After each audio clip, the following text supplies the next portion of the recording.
You know how they say that even supermodels wish they look like their pictures? That phrase, that saying. What?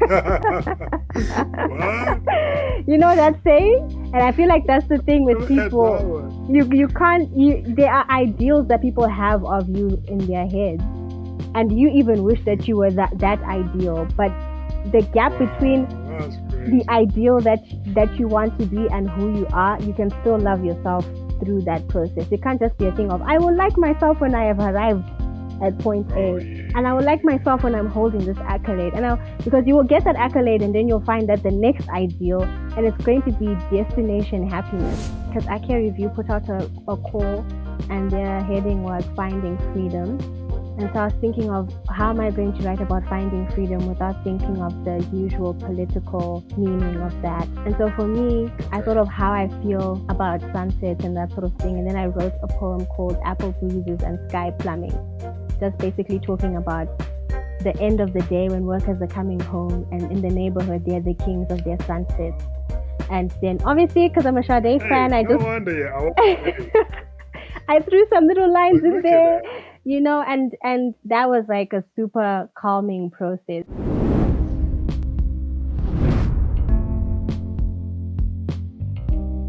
All right.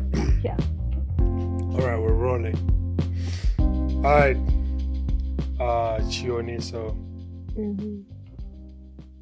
Tsikisayi. Hi, Piwe. Yeah. I'm excited you're here, man. Thanks for wanting to do inviting this me. for a very long time. Define a long time. Define a long time.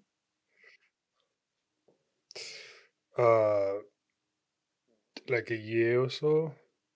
Okay, yeah, that's pretty But long. I eventually gathered the courage to... No, it's not a year, but I've been interacting with work like a lot, you know, and I was like, I know this person. We're in the same trenches at some point, you know, in the debate leagues and stuff. So like, now you are published and you're all over the place, you know. I'm like, wow, I want to do that. So I'm a huge fan of your work. So this is basically what I wanted to do, this podcast, you know, because I'm trying to amplify like young African voices at home and in the diaspora, but also I'm a writer myself. So trying to get like-minded artists in that genre so that I can grow and other people can grow behalf of our interests. Yeah. So without further ado, ladies and gentlemen, we have today in studio award-winning poet, writer, filmmaker, and playwright from my hometown, Bulawayo, Zimbabwe. Named first runner-up for the 65 Kenya Poetry Slam Africa contest. Has been featured in the Britu paper, Isele magazine, the Kalahari Review, EP10 Poetry Journal, Agbo Art, Afriada, Intwasa Short Stories Volume 2, Imbiza Journal for African Writing, and Tereze and Mosaic Poems by Zimbabwean Women. She won the Canopus Award 2023 for excellence in interstellar writing in the original local short form fiction category for a short story, Gumbo Jena. She also won the poetic category of the Ibuo Board Continental Call for Climate Change and the 2023 Royal Bulawayo Awards for Outstanding Poet of the Year. Her debut novel, What It Means to Outlive a Daughter, was long listed for the 2024 Island Prize. She's a creative writing alumni of the Johannesburg Institution for Advanced Study, and she's also a musician. Her first body of work, titled Heaven is Closer Than You Know, was released in November 2020 in collaboration with award-winning media hub Cottage 47. Britu Paper named her their November Spotlight Artist. She's a dear friend and family. Her name is Chioniso Tsikisayi, affectionately known as Chichi Celeste. Welcome. I need to learn Do how you ever not get to used to this? No, I was sitting, and while you were saying that, like, a part of me is like, where do I hide? It is very difficult to get used to. No. It is, and I'm always going to put this out there. It doesn't matter how many years um I find myself in this industry, Yeah. God willing, many, many years. It's just the introvert in me. Mm. I like I'm really bad at the whole putting on airs thing. Like I know what my bio says. When it's being read to Mm. me, I'm like, who is that? Yeah. Cringe. That's I like, mean, that's huge though. Like, yeah. I think a part of you should probably be like, wow, is that really me? Yeah. Like, Yeah. or maybe you're Yeah. like, nah, this is small waters. I'm used to it now. No, definitely not small waters. Yeah. I think it's just it is a nice thing to reflect on because a lot of the opportunities I would plunge myself into, it was more of I need to keep myself as busy as I possibly can and I need to learn as much as I can possibly learn and just saturate myself. So I would literally just sign up for this thing, sign up for that thing, walk into it Yeah. clueless. And then next thing you know, the random interests that you have end up embellishing your bio and it sounds super accomplished at the end of it. But when you're going into it, the mindset was I'm really here to learn and I want to learn as much as I possibly can. So it's very cool to know that at the receiving end, at the opposite end of that, it is something that people can look at and be like, whoa, like you've actually done a lot. You don't realize how much you've done until you look back. Mhm. Yeah. When you were doing this, would you say like it was the grind, or you were just like, of course it's still the grind, right? Or you're Yeah. like, and in all those like moments, it's just something that you're doing, and then you're just enjoying it. You're not thinking about what it could do just as much as it is done. So for me, it's multifaceted. Um, Hmm. there's that one aspect of I'm paying my dues. I need to lay the groundwork for where I want to get to, and then there's another Okay. aspect of this is what I genuinely love wholeheartedly. I can't imagine doing anything else, and I'm more naturally attuned to it. So why not invest most of my time in it? Then the third facet is that Okay. I didn't take the conventional route. Straight after school, go to uni.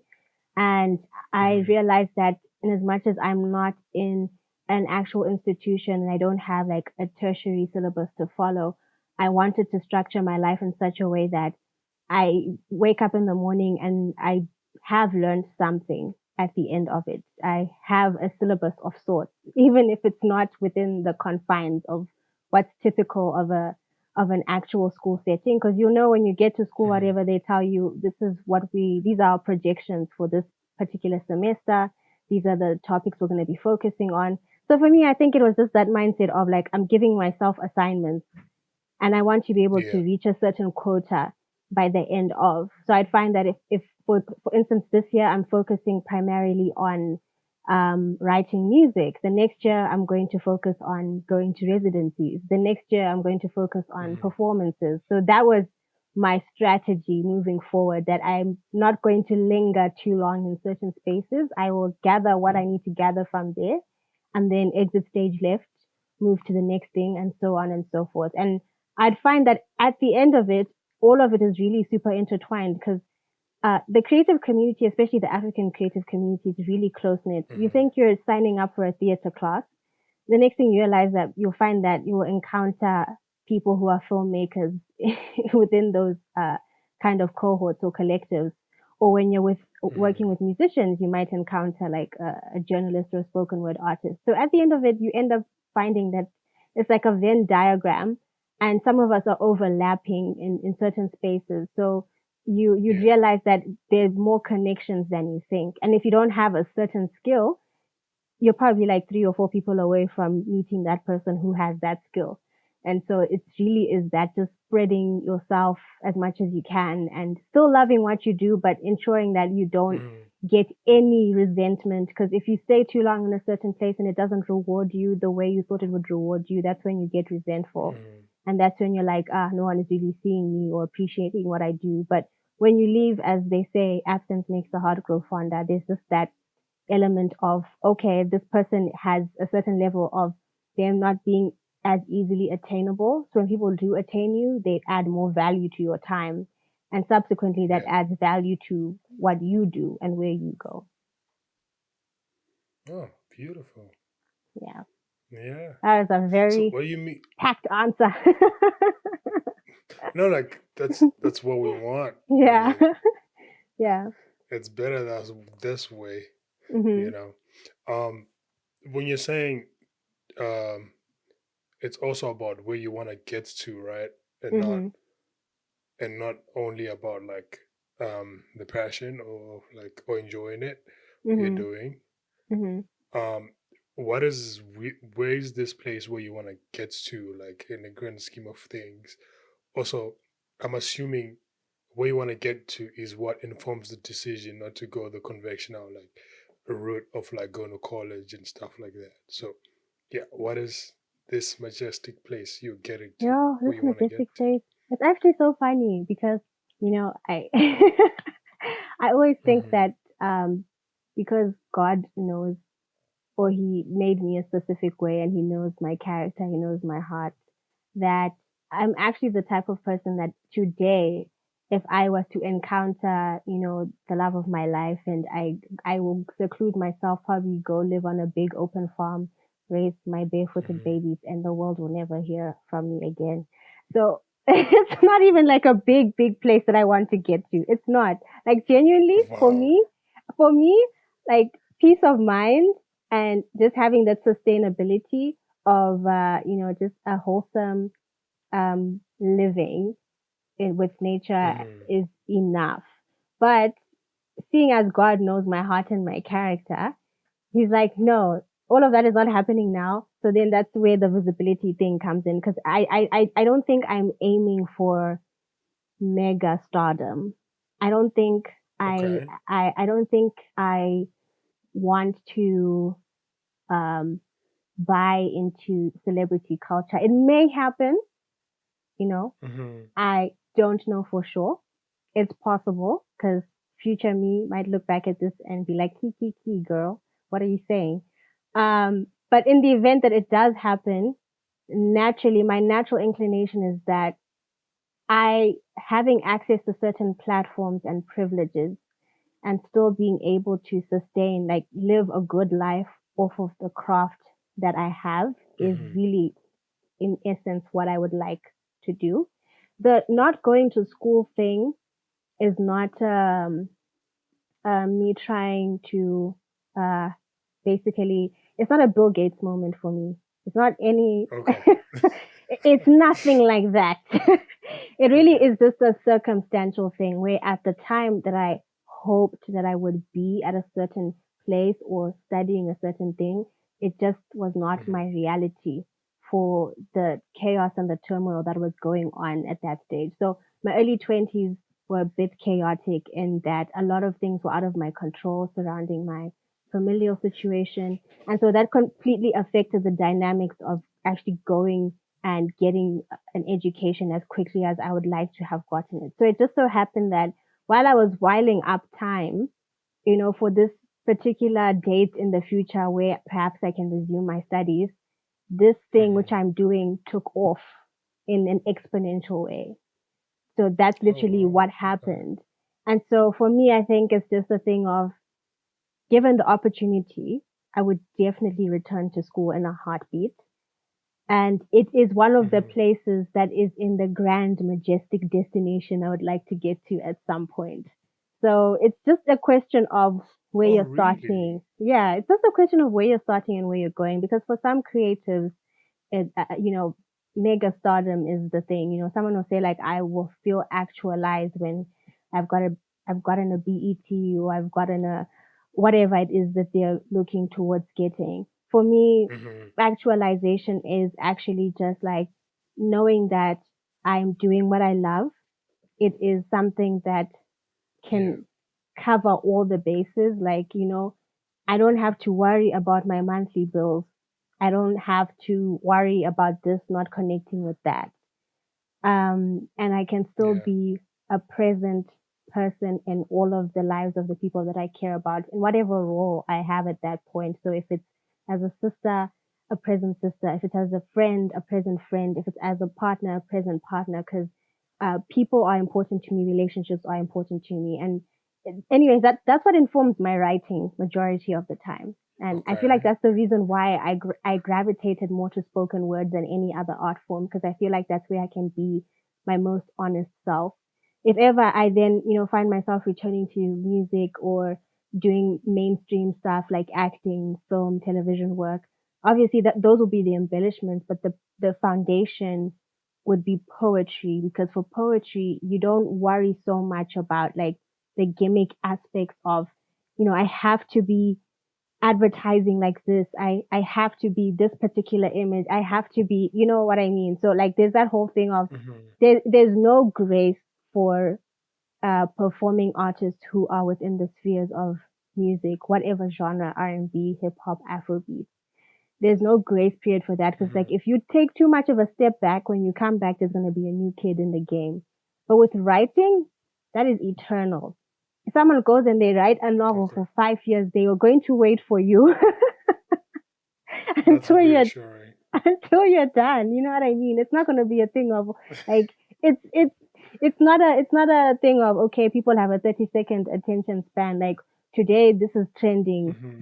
Yesterday, Kwaito house was the thing. Today it's Amapiano. It's nothing like that. So I feel like that's where, for me, I ended up gravitating towards spoken word, because I can really grow with this thing, and it will grow with me and be patient with me, whatever forms I take and whatever it looks like. And even if I seclude myself from the world and I live in a farmhouse, I can still write poems and send them out, and it'll still be Yeah. fine. Yeah, that's true. Oh, Yeah, and also reassuring.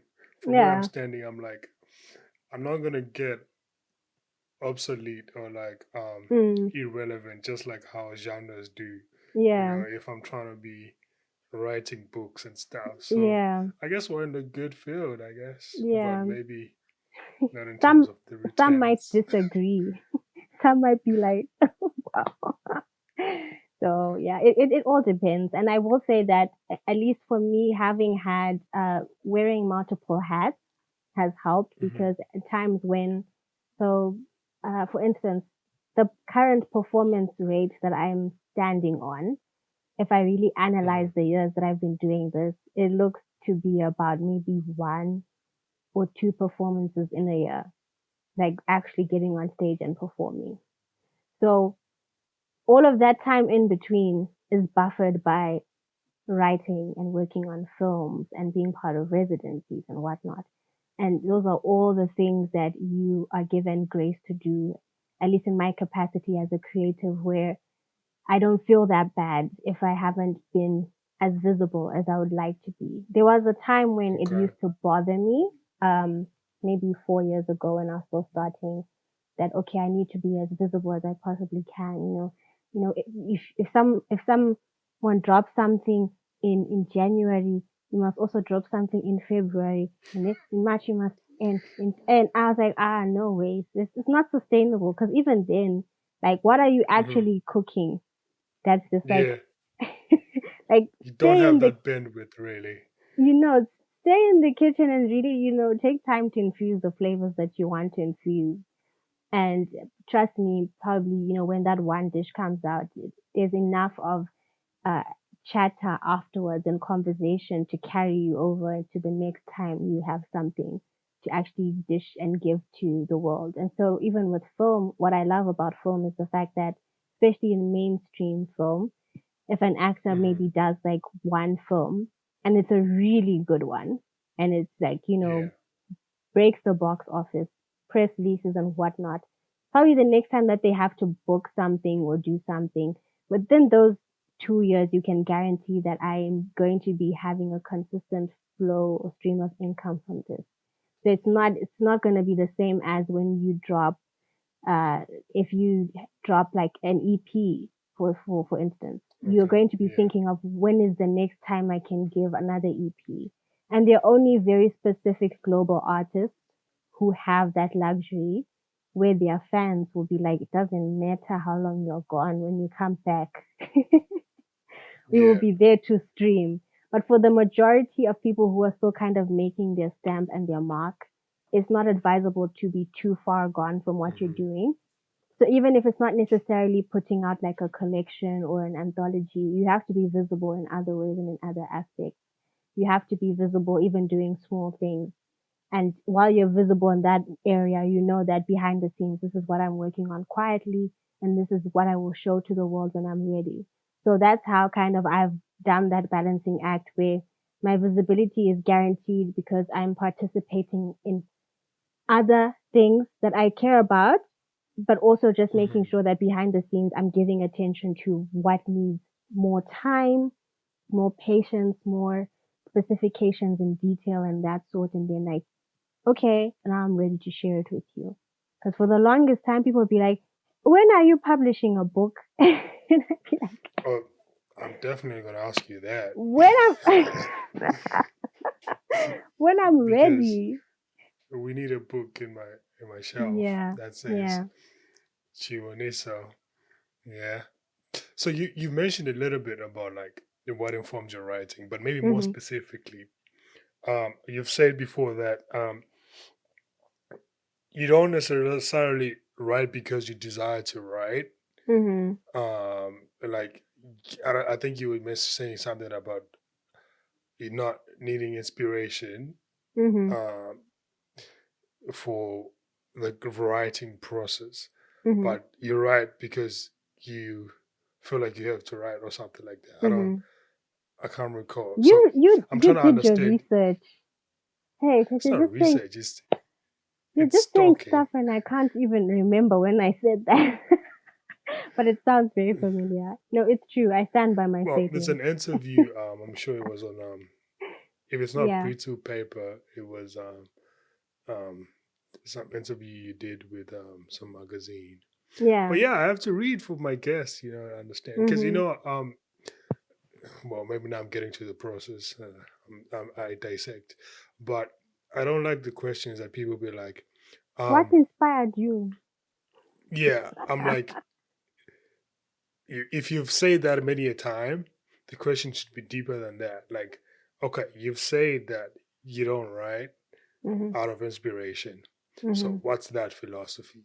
I think that's a better question and more informed. Yeah. I don't know. So Tooting my own horn. I remember being asked that question, and Hmm. I've been asked quite a number of times. So my usual response is that there are seasons of inspiration, right? Hmm. And there are seasons where there is no inspiration. But when I look at writing as a craft, or even the terminology that's used to describe sport and athletics, they usually call those things disciplines. So like a sporting discipline. And Yeah. a discipline implies that this is a skill, and it's also something that requires you to exercise some muscle. So taking that definition and applying it to the craft of writing, I think of it as a discipline. It's a literary discipline for me. So it means that even in moments of spontaneity and inspiration and something that just like, whoo, like this supernova idea came, you're able to accelerate those moments a lot more if you're also in the process of being disciplined enough to write. So if you were to go for tennis practice every other Okay. Tuesday and you kind of learn like muscle memory within your body, like you think Yeah. about it, yes, but then your body also records. It knows that from the left backhand or whatever. Same thing. So in Hmm. certain instances, like with your creative voice, you start to recognize it a lot more through the process of writing and actually exploring your feelings. So I write because I feel compelled to write, and also because that's the most articulate way I can express myself before I'm able to actually speak. So even if I'm not writing short stories or poems, I journal regularly about like whatever would Okay. have happened, whatever I'm feeling. There was a time when I had a blog and I kind of abandoned it. And, Hmm. but most of my journaling habits are still there. So I will talk about maybe like something happened at the end of Monday or whatever. I jot it down. And I usually go back to my journals and I find that the way that I would have emoted certain things appeals to me, and I can apply that to a character in a short story, or I can apply that technique to a poem. And then it just becomes like this whole snowball of effects.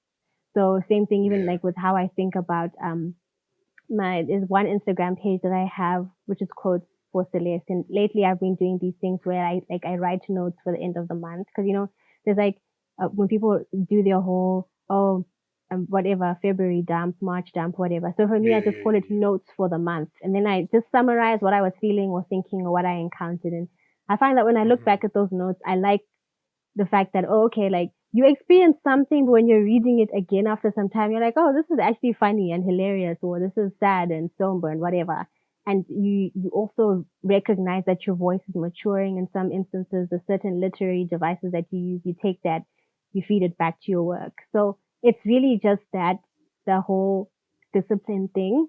And also because for me, time is a luxury that I've had to fight for. I Yeah. am against, What do you mean by that? like the typical setting of I'm the oldest, I'm the firstborn girl child at home. And so like growing up, it's usually a thing of as you get older and people are like, they need you to do this or to do that or do that. You really have to be intentional about when you steal time because you never know when someone will be like, Chiwa, la la la la la la. You know what I mean? So I Yeah. was going to ask you a question. Mm-hmm. I was going to ask you a question there. Yes. Um, you know, there's another interview that you did, and then you're talking about how you don't necessarily have like a typical routine for writing. Mm-hmm. You say for you, it's like, yeah, something like along those lines. You're like, you write, um, you write maybe sometimes one story, sometimes you just write a sentence, sometimes you just pull up and you write one paragraph, Mm-hmm. and then sometimes you write a poem, and it's like it's not as routine as it's supposed to be. But then from the definition that you give me, Mm-hmm. it sounds like you're leaning more towards some form of structure, like a certain time or routine towards your writing. I don't know if you're that restrictive or something like that. That interview was for Ingudugazi magazine, if I'm not mistaken. Yeah, I remember that question. So I said I either write a sentence Why or is very important? no, because I need to remember. Because I am so particular about where I would have said something because it might be brought up again. So I also have to remember the frame of mind I was Or in. you know where you say it actually? Where? I think you say it at and you know the podcast dare to create. Yeah, dying to create. Yeah. Yeah, No, that's not where I said that's it. that's that's the interview. Is it? Oh It's really? not. Wow. Okay. That Okay. interview is I think written. so. Because I know the ones where I would have answered something is written because literally my brain pulls up the print sentence for me. Like, no. It was just to say that it depends on the season of life that you're in. Mhm. So when I said I either write a sentence or sometimes I'll write for hours or sometimes I don't write anything at all, or I write a paragraph, it's because of the season that I'll be in. So for instance, for some people, like for me, I have passion projects and then I have stuff that I consider to be more work related. And usually those things will come with Mhm. deadlines. And if you have a deadline, you just have to get it done. So that's where the discipline thing comes in. So even with the definition that I Okay. gave earlier, it really is mental conditioning as opposed to like um, I position my pen at a specific angle facing to the sun and my mug of coffee is here and the ritual of that. No, it's literally just, okay, Mhm. Chiki, we need to write this thing. Whatever emotions you're feeling right now, whatever's going on, like block it out Mhm. and let's just do. Because usually you'll find that once you've written a word, then the word becomes a sentence and the sentence becomes a paragraph. When you come Yeah, back to it later, that's it true. might not sound as eloquent as you would have wanted it to sound and you can edit it and whatnot. But the point is you would have started somewhere. And usually it's just like that Yeah. action of I'm doing something subsequently leads to the inspiration part. And that's for me is the equation that I have found works. And so even in between, in at moments where I'm not doing anything and like let's say I went a whole week without writing, that essentially means I went a whole week without opening a document to put down my sentiments and my thoughts. But trust me, there's stuff that happened during the week that I absorbed emotionally or whatnot. So usually, you know, when you have an idea, you know what you want to write about, and it's brewing mentally. It's not just a question of you getting to your desk and transferring all of that to paper. So they usually say like a writer has a sum of their experiences, and you have to go out there and experience the world and experience life. And you find that, like, for me, if I take a walk or something, I would have seen something that day, and it's like, oh, okay, that would be nice to write about. There's one particular poem Yeah. that I wrote because Ake Review put out a call, and their heading was Finding Freedom. And so I was thinking of how am I going to write about finding freedom without thinking of the usual political meaning of that. And so for me, I thought Okay. of how I feel about sunsets and that sort of thing. And then I wrote a poem called Apple Bruises and Sky Plumbing, just basically talking about the end of the day when workers are coming home, and in the neighborhood, they're the kings of their Oh, sunsets. wow. And then obviously, because I'm a Sade Hey, fan, I no just wonder. Yeah. Hey, I threw some little lines but in look at there, that. you know, and that was like a super calming process. You know, there's just some things where you don't even have to strain yourself that much, and there are other things where, like, for this piece of writing, I really had to think. I could feel the cogs in my brain moving just for me to produce this. And then for other stuff, it's just like, like, you know, it's just an open diary. So as you are saying, rightfully so, probably from that line of answering, it sounded like liberal and whatnot. And then here also there's Yeah, that some like free spirits. discipline structure. And for me, I just have learned how to be discerning of a situation. There are moments in time where you can be liberal, and there are moments in time when you need to have structure to help your liberal side actually flourish. I don't necessarily believe that creatives are these people who are just like flowy, flowy all of the time. And I think if an Yeah. ecosystem is supposed to grow and become sustainable, and an industry is supposed to be taken seriously, then there is that thing where it might not necessarily be your strength to be a structured person, but it helps to learn. It might not necessarily Yeah. be your strength to be a liberal person, but it helps to relax your boundaries a little bit. There's like that sweet spot in between. You can't lean too much to one side because you'll kill the other. Without structure, you'll just almost seem directionless. With too much structure, you won't be innovative and you won't break new ground. So, yeah, somewhere along those lines.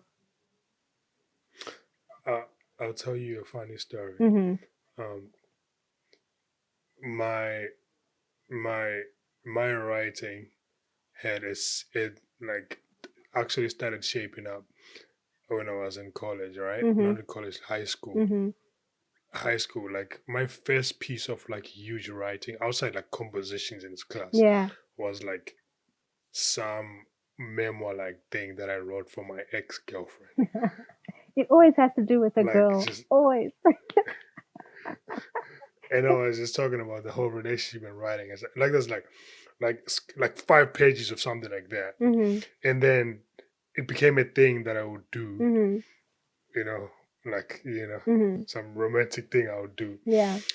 But now I'm thinking those were some of my favorite Writing. pieces. Yeah. And most of the time, there's articles like the Brito paper thing I was talking to you about. Mm-hmm. I was coming from the gym in the morning and I've had this idea, but it's in many pieces. Mm-hmm. After the gym, it's just there. You see? And I wrote it in an hour, it was done. Mm. In an hour, it was done. And then obviously the editing comes after. So I think my question is, where do you think most of your beautiful writing comes from? Like, do you think it's like, okay, I have an idea, Mm-hmm. I want to write about this, or you're like, I'm looking for a story. Where do I find a story? Or it just comes to you? I love the fact that you Of course, mentioned there's. that you had gone to the gym that morning and you had this Mhm. idea and then kind of just came together. Because you find that the mind wanders to very interesting places, like while you're physically somewhere else doing something. Because I can guarantee you that level of certainty wouldn't have been as precise as it was had you just decided that morning I'm not going to the gym. So that actual act of like Mhm. taking yourself out of this environment to a different environment, it accelerates something. within you. For what calls me to write, um, I remember in primary school, I wrote like a little composition about what I want to be when I grow up. And I said, I want to be an author, an actress. Like I listed a whole bunch of Okay. things in there.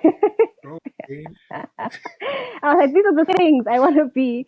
And I found that as I grew older, um, a lot of the writing is informed by just what I lived through, because that's what I feel closer to. Because even when I would read certain books in primary school, I could imagine the world, yes, but Mhm.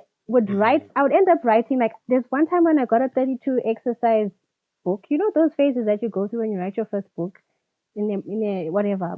Yeah. So I got that. I wrote a Yeah. whole story, and I used to give it to the driver who used to pick us up from school, and he would read, and he'd be like, "I'm also going to read like another chapter for you when I get home." So I wrote that whole story, Okay. and when I look back at it, I was like, "Oh, this is actually." I watched some movie, and I was reading certain books at that time, and that's why my characters Mhm. sounded and acted like that. But they were nothing like me. And then when I got older, I had to be more intentional about writing worlds that are familiar to me. So I'll write about what I would have seen, like when I'm going to catch my ET home. I will write about, like, I'll be intentional about giving my characters names that I have heard in real life. And then I'll give them an indigenous name, or give them mannerisms that are familiar to people that I've encountered and their way of talking. And then break language and break sentences and whatnot. So that's literally just that is my informed world. And then I put my embellishments and other fictional stuff. But Uh-huh. most of the time, it's stuff that I've seen or care about. And ideas will Mhm. then come when, like, I just decide to think randomly of something, and then I put that as a twist in there. So, for instance, I really love like nature and trees and stuff. And I find that I put a lot of personal attributes to things that I see in the real world. So like I'll personify the most random thing. I'll personify, like, for one, I personified a music store. I love music, and I decided to write a short story about a pharmacy where you can go and get music prescribed to you depending on what ailment you have. And that's like just like the most random thing. And I'm like, I would love That's to have a crazy. music pharmacy, so let me just write about it. Literally. That's all. I mean, that's a good concept. You should trademark that. Yeah. Like, I you should. should trademark that and talk to Spotify or Apple Music. Like, Yeah. it's a Thanks, million buddy. dollar idea. Yeah. Wow. Like, now that you're talking about it, it makes sense because I remember reading, I think the story on, I can't remember where, but like where you're talking about trees and you're also talking about fathers went to Mhm. war, kind of thing. Mhm. Yeah. And for me, it wasn't adding up. I mean, I'm like, okay. And then because I'm like, wow, yo, this is like how, you know? Yeah. You know, when you read something, you're like, but where are you sitting? Like when you're watching those videos Yeah. on TikTok and you're like, Yeah. how do people come up with these ideas? Yeah. It's that kind of feeling. Yeah. I'm like, how? Like, so it makes sense, Mhm. you know? Mhm. What is so writing, right? And then there's poetry, Yes. then music, Mhm. and then now film, Mhm. you know. So what like unites all those? Is it like how to balance all of them, or they're all informed by the writing? They are all informed by the writing. That's their shared nucleus.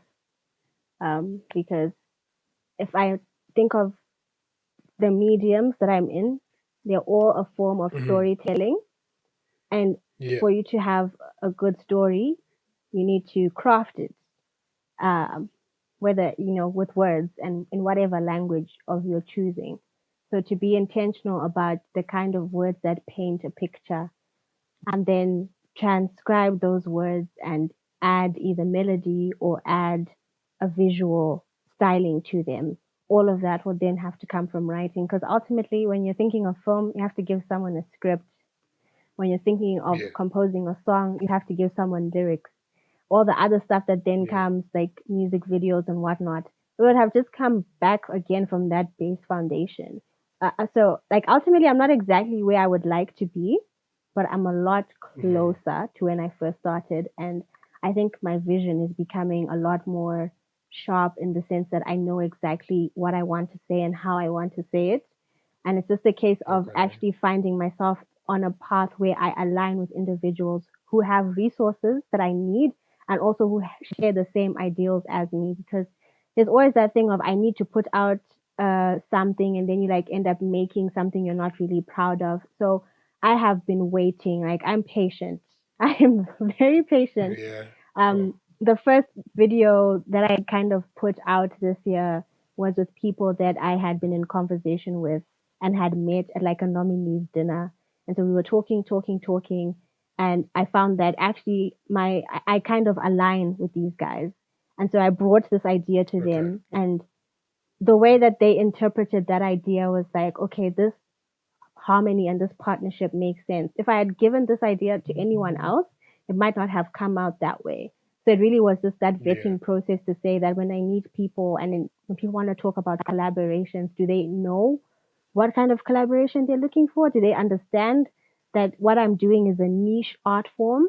So they can't approach it the way that they Mm-hmm. approach other art forms. It can't just be a thing of we're going to find a location, we're going to find extras, we've got a camera, let's shoot. Like pre-production for me is important. Like the world that we're building, the aesthetics of that world, the result of that world, it needs to be something that at the end of the day, when people look at it, it has great replay value and it will have a Mm-hmm. much longer shelf life than the day that we ask people to retweet and whatnot.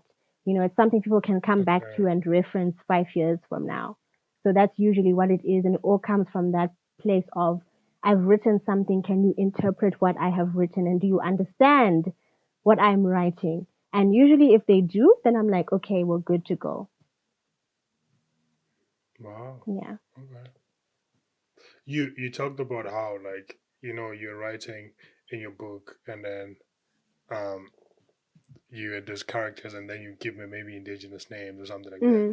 You're now intentionally trying to create stories that are more relatable to you beyond what you are reading in books, Mm-hmm. right? Mm-hmm. Is it something that you're now doing more of, like um writing essays or fiction that's like more closer to home intentionally? Mm-hmm. And also, are you consuming a material intentionally, like say African literature Yeah. for yeah? Is it something that you do Yeah, I now? am. Or it's yeah. I'm very intentional about consuming as much literary um, work as I can by African writers. And well, Mm-hmm. even though people don't really know this, like Bulawayo has, I think, such a rich foundation in that I can't really claim a stake in saying I'm doing anything different. You think of the fact that Zimbabwean women writers, um, Yvonne Vera, so many people who've Mm-hmm. written works, Titi Dangaremga, Sunyati, uh, it's like they're there. The writers are Yeah. there. But we might not have as much circulation because of the fact Mm-hmm. that our publishing industry is basically non-existent. So you'd find that for me, I would end up accessing more Nigerian literature before Oh yeah. as I don't access it as much as I would access maybe like Zimbabwean literature as much as I would like to. Mm-hmm. So that visibility question then comes in. I'd have to be intentional because I'd find that after reading certain books, when I started traveling, um, I would get to a country and not feel that disoriented because of like, oh, I've encountered this in this book.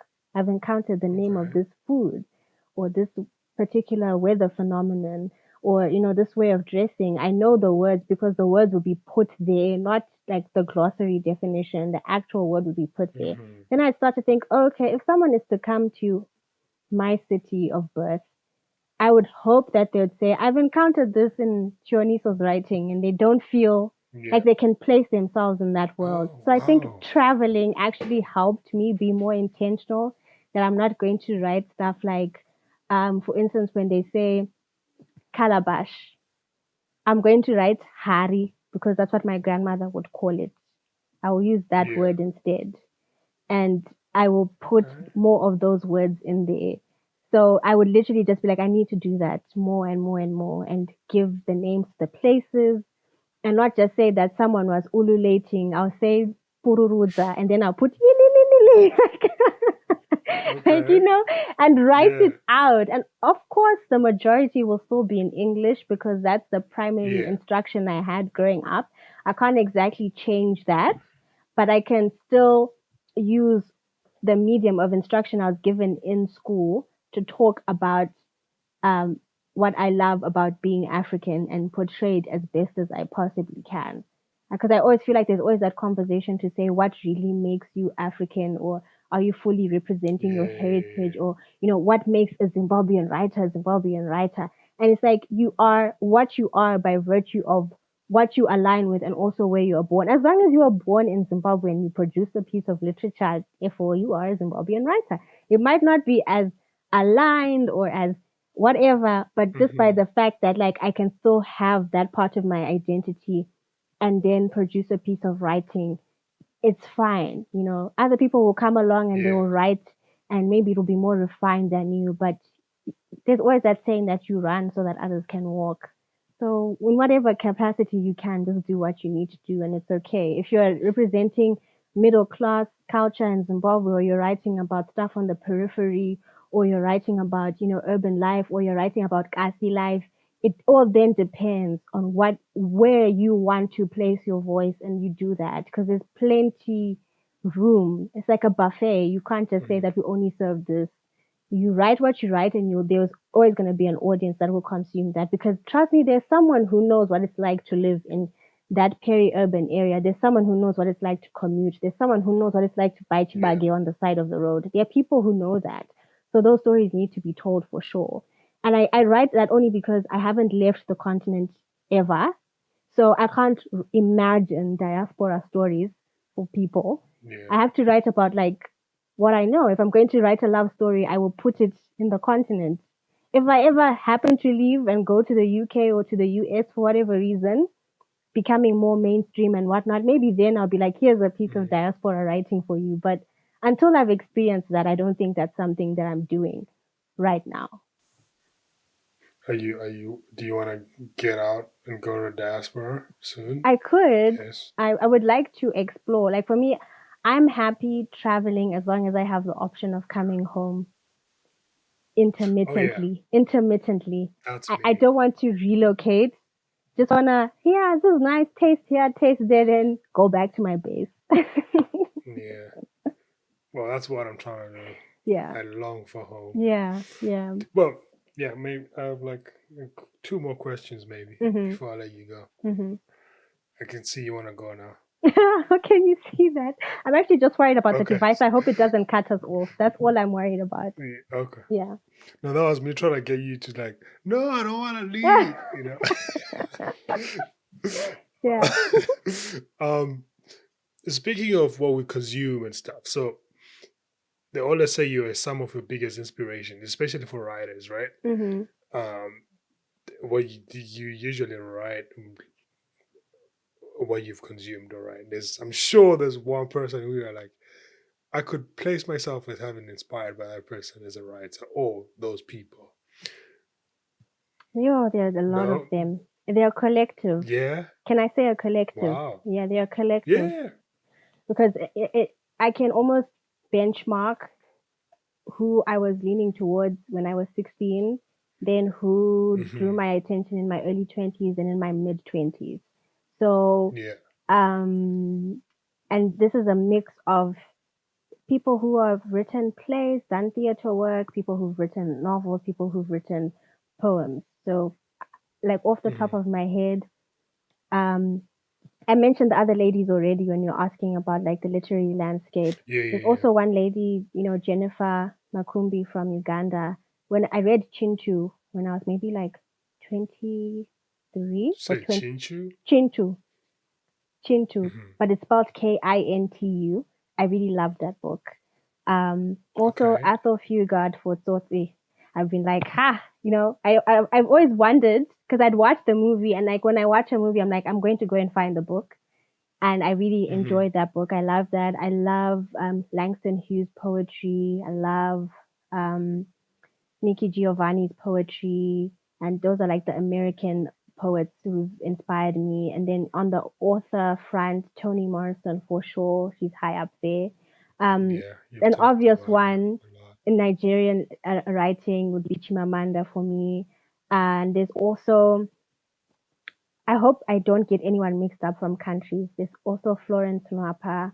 There's Buchi Emeta. So many. Oh my gosh, so many. That's a lot. Like there's James Wow. And the Baldwin, fact that you remember them are Nambuzo baller too. Marechera. Like yo. Like my head is even spinning thinking about it because it's just like when you're asked about your favorite artist, you always know, but when you're asked on the day, it's like I hope I didn't forget anyone.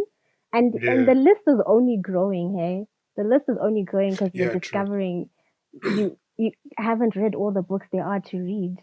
Haven't seen all the work there is to see. There's also The Promise by Damon Galgu. I really love that book because he completely just ignored punctuation the way it's traditionally used. And I was like, this is what I like. Like you would be reading, a character is talking and there's no apostrophes to show that the character is talking. Your brain would have to then just add, okay, now the character is speaking. Now it's the author. And I just found that like a very liberating way of writing. I really like that. There's also one book, it's called The Seven Moons of Mali. That's a beautiful book, but it's also taken me some time to read through it because it's a bit complicated. It's about this young man who's a photographer and he gets killed and he has to come back to like the immigration of the dead in Sri Lanka, and he's got like 7 days to reach his loved one so that they can find the box of photographs that incriminates the government or whatever. I also really like that book. And yeah, so basically a lot, Pure. So many of them. Okay, we need one. We need one. Who's winning Who's the winning? Chioniso There's one who's no. best novel? Just one. Just one? Like favorite novel. Ah. And when you read, you're like, oh God, this is it right here. You know what? Let me just go with Or maybe it's a very unfair it question. is unfair, but if you were to ask me and Okay. if we were to travel back in time, like let's put it at 2014, I would have said to you Nervous Conditions at that time. That's what I would have said. Yeah. Wow. Taking the cup. So you don't have a favorite book? Wow. Writers, man. Don't make me. It's like asking me who's your favorite child. I love them all. Nah, that's not true. We know that's not true when parents say that. I love all my just kids. Be like, yeah, no, nah, it's never true, man. Do you consume any nonfiction? Do you have a balance between like fiction and nonfiction, or most of the stuff you consume in? I'm You don't definitely have a not a blend with. nonfiction person. And I think if I've ever found myself reading nonfiction, it was probably recommended to me by a friend. There's one Bell Hooks book that I've read that doesn't necessarily fall into the nonfiction category, but it's not, sorry, that doesn't fall into the fiction category, but it's not as non-fictiony as most books because of the nature in which that person writes. So it kind of reads in a poetic way. Maybe I might just get around to reading. I definitely stay away from self-help books. I think I can do memoirs, but I don't like the self-help books that much. I don't really read the like 60 ways to get your business up and no, I don't. I'm not by those shelves. I don't want to lie to you. I'm not standing in that aisle. That's not me. But I usually say, at least for, because most of those things like life teaches you, right? But I usually say you might have to read one or two and just move along and be done if you're gonna don't stay there for a long time. Yeah, because you will go around being that motivational speaker to everyone, and they'll be like, okay, toxic positivity. You're like, all right, bro, chill, man. Like, sometimes you must water. Let us alone. Leave us alone.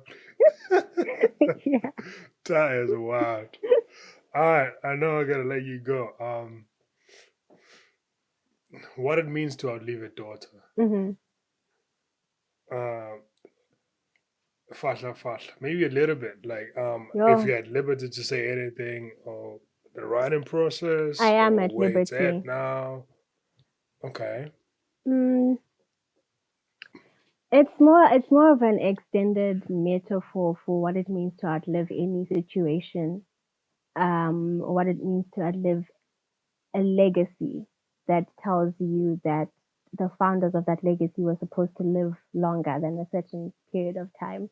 But it's just a story about Hmm. a family, and that family dynamic is at a micro level a reflection of the state that they live in at a macro level. So kind of just linking that to say the disorder that goes on higher up trickles down into family dynamics. And you find that Hmm. someone who is supposed to be playing a certain role doesn't get to play that role. So in many African families, you'll find that there are people who are playing double roles.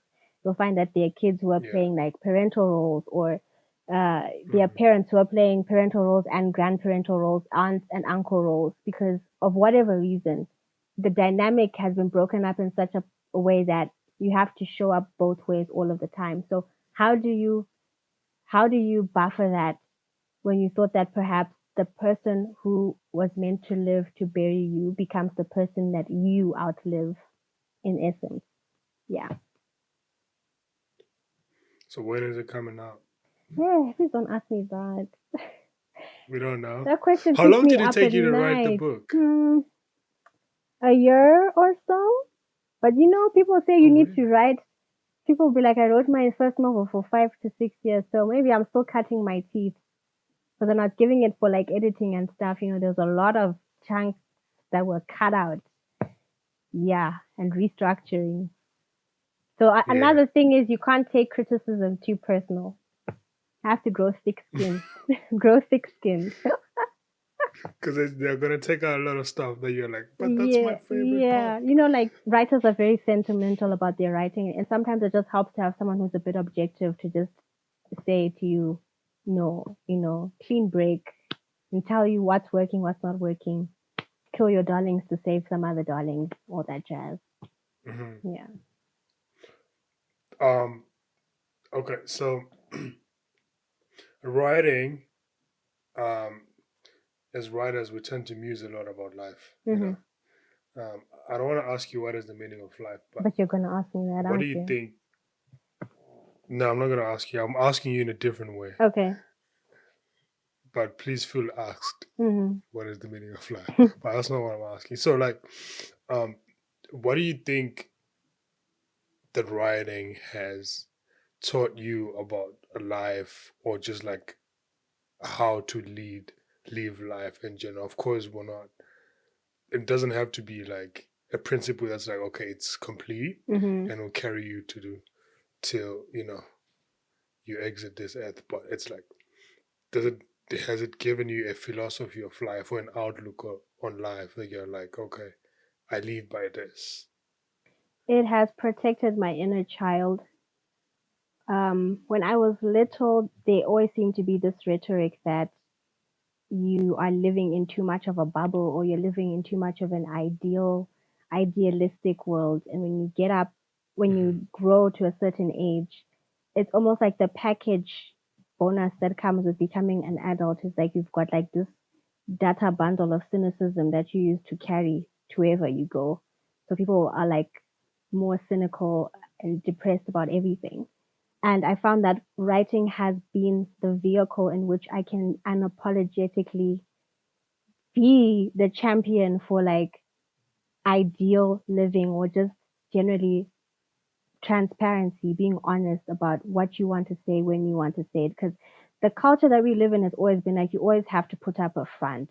You always have to Hmm. not say what you mean or say what you think other people are supposed to decipher. You can never wear your heart on your sleeve. You're either simping or you're weak or whatever. And so for me, writing has taught me I will be honest. Preach. I will love the way that I want to love. I will laugh the way that I want to laugh, quirks and all. I'm not going to be shy about who's going to see me in my awkward state, because that's who I am at a base level, at a Hmm. human level. It's taught me to lead with that sense of not necessarily transparency in that people should take advantage of you, no, But it Mm-hmm. disarms people when they find that you've shown up in real life as your full self. You've shown up really like, this is me. It's not me with any sort of covers up. It's not me cosplaying a character. It's me. I'm here. And naturally, if people attach personas to you, or celebrity culture and whatnot, and they try to Mm-hmm. immortalize you in a certain way, that's fine, because people will always perceive you a certain way. But as long as I can know myself that I have been Chio throughout, I've been who I am throughout. Even if people read a book and they meet me the following day, it's not going to be a disconnect. If they see me on stage and they meet me it's not going to be a disconnect, because I am who I am. I perform the way that I perform. I'm secluded when I'm secluded. I'm introverted when I'm introverted. People know that. And thankfully, fortunately for me, through Mm-hmm. writing, people have been able to meet me halfway, to make things comfortable for me, to be able to like, are you okay? Or are you still doing good? And it's made it a lot easier, because before I used to be like, maybe the best thing to do is to pretend you're an extrovert all the time. I'm always amped. Okay. And it's like, no. Mm-hmm. I can't do that. I will be lively to a certain extent. So writing is the mirror through which I can love myself and not judge myself too harshly for not even being close to what I would have structured. You know how they say that even supermodels wish they look like their pictures? That phrase, that saying. What? You know that saying?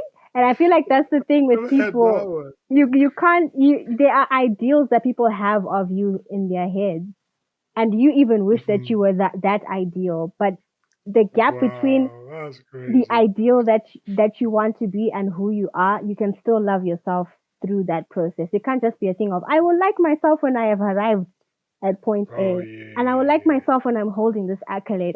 Because you will get that accolade, and then you'll find that the next ideal, and it's going to be destination happiness. That is unattainable, and you will never get it. But Mm-hmm. happiness that happens during the journey is consistent and will always be there for you, literally. Wow.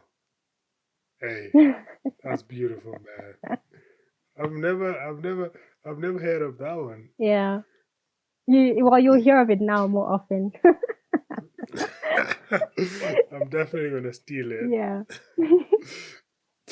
Alright, man. This has been fun. Yeah. Thank you for doing this. Thank you for I'm a having me. huge fan. Thank you. I'm I'm a still waiting huge to read fan that of Brittle you. Paper article. When it's out, send me the link, please. Oh yeah. I was actually gonna send it to you. I was like, I want to submit this to Bits of Paper. Mm-hmm. You are now like a household name there. Mm. So what do you think? And I was like, because I write a lot of stuff. Oh, I don't know if I can ask you this anymore, because you mentioned your blog too. Mm-hmm. And then you're like, you let it die. Mm-hmm. So how do you think there's still like, what's your publishing, like sending out to publishers and putting out on your blog? Mm-hmm. Do you do that more often, or it's now just like sending to publishers? And do you think it's no longer important for you to like maintain like a running blog or something? It is important to maintain a running blog, but so much of life was happening for me to document it Okay. all at the rate at which I was experiencing life would be impossible, because the blog is more like just personal musings and reflections on anything and everything.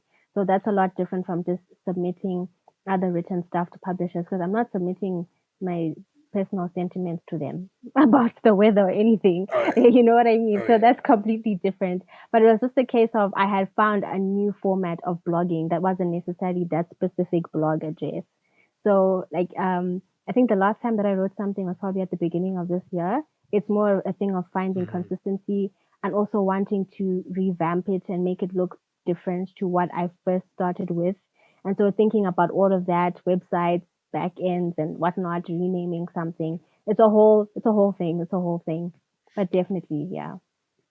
Well, if you need help, I can help you out. Yes, now I know who to Connections. go to. For Yeah. sure. So yeah, I was saying like I wanted to So I was like, hey, let's maybe send it to you and see what you think about it. Yeah. And I was like, now you want to be bothering people because they say they can come on your podcast. So I'm like, well, it's all right. I'll just submit it. And look, And then boom. Yeah. Wow. Yeah. So yeah, I hope you like it. Awesome. But yeah, thank you for doing this. And Thank you. I can't wait to read the novel and just to do this in person. Yeah. You're definitely coming back, right? Yeah. Okay. Yeah. All right. She promised, guys, so she'll be back. All right. Chi Celeste, everybody.